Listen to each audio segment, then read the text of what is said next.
ভারতের মন্ত্রিসভায় স্থল সীমান্ত বিল অনুমোদন ও রাজ্যসভায় পাশ হওয়ায় মুক্ত জীবনের হাতছানিতে আনন্দের জোয়ারে ভাসছে ছিটমহলবাসী।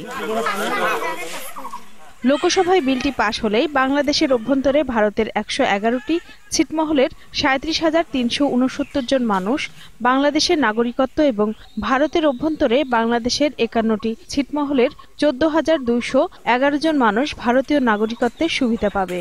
বিলটি পাশ এবং বাস্তবায়ন হলে বাংলাদেশ পাবে ১১১টি ছিটমহলের ১৭,২৫৮ একর জমি এবং ভারত পাবে ৫১টি ছিটমহলের ৭,১১০ একর জমি। কত যে আনন্দ লাগতেছে আমাদের যে আমরা আজকে বিশ্বের কাছে পরিচয় দিতে পারবো যে আমরা বাংলাদেশি মানুষ। এখন ছিটমহল যদি বাংলাদেশ হইতো আবার সবাই খুশি, আমরা এটা আনন্দ। আমরা তো বাঙালি পরিচয়ে বাঁচি আছি, কিন্তু এই বাঁচি থাকা বন্দী জীবন বাঁচি থাকা।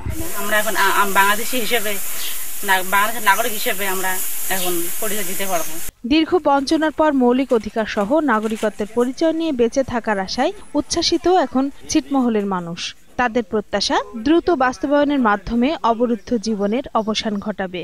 আমরা এতদিন ছিলাম না ভারতীয়, ছিলাম না বাংলাদেশি, আমরা ছিলাম অবরুদ্ধভাবে।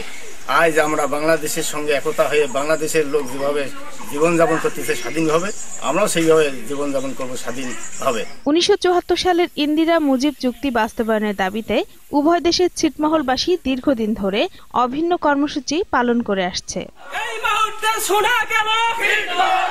ডেস্ক রিপোর্ট, ২১শে টেলিভিশন।